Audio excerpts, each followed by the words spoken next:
Transform your WordPress images with a simple yet stylish tweak rounded corners.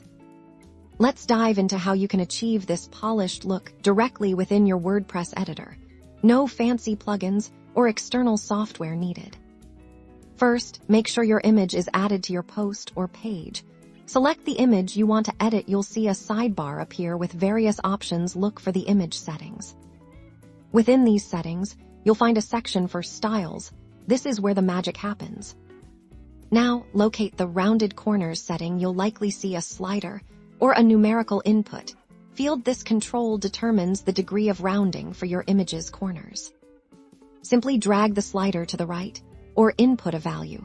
To see your image's corners begin to soften and round, experiment with different values to find the perfect level of curvature that complements your design.